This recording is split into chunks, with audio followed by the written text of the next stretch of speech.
Hey everyone, thanks for tuning in to today's edition of the Daily Kvetch. Today I want to talk about redistricting in Maryland. Of course, the U.S. Census Bureau in 2020 completed the every 10 years census that needs to be conducted to determine representation in the U.S. House of Representatives. Maryland is notorious in the political world because of this. Maryland is notorious for having one of the most gerrymandered congressional district maps in the entire country. And I can tell you that when I first moved to Maryland in early 2014, I remember when I looked for the first time at the Maryland Congressional District map, I was shocked. I thought to myself, my God, did a chimpanzee with Parkinson's draw this map? What the hell is this? It was and still is one of the most screwed up things I've ever seen in my life. And to this day, it is still shocking. Yet somehow, the Maryland Legislative Redistricting Council somehow managed to make this map even worse. Only Democrats could manage to pull that off because, well, Democrats. That's all I could say about that. And just as an example, where I live here in Baltimore City, strangely enough, is carved into of three different congressional districts.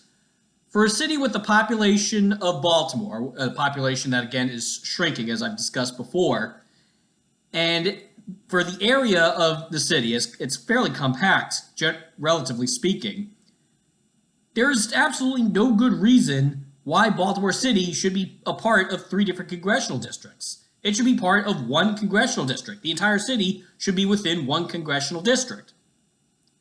The fact that it isn't is mind-boggling to me.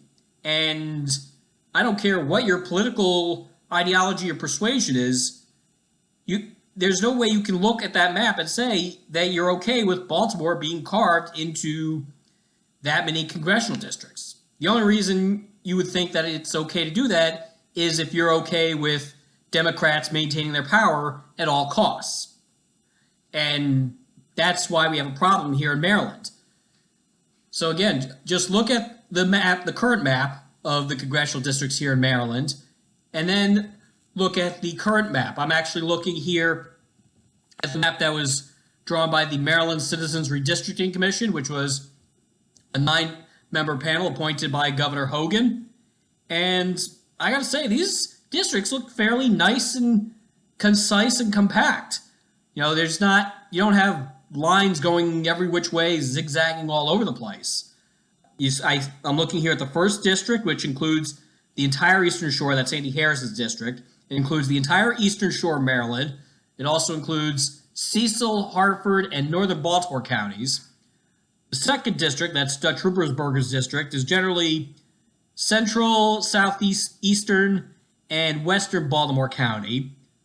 Baltimore City and northern Anne Arundel County, so generally Baltimore City and the Glen Burnie area, including BWI Airport, that's one district. That is the 7th district.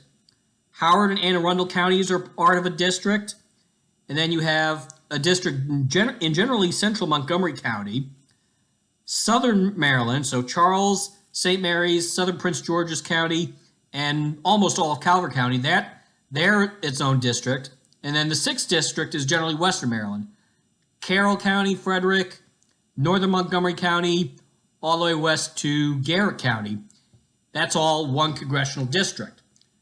So this map actually received fairly high marks from independent parties, and the map that was drawn by the Democrats in the General Assembly got a big fat F. And if you look at the two maps, it's pretty easy to see why one got high marks and one was considered a failure. So, bottom line is, basically the only way that the legislature's map is going to get thrown out is if it's taken to court, which it looks like that's what's going to happen, and it needs to happen because that map drawn by the General Assembly, by the Democrats in the General Assembly, is just an absolute monstrosity. And if the Supreme Court, the U.S. Supreme Court, is going to throw out North Carolina's General Assembly map from a decade ago for gerrymandering, they should also throw out Maryland's map as well. Have a great day, everyone.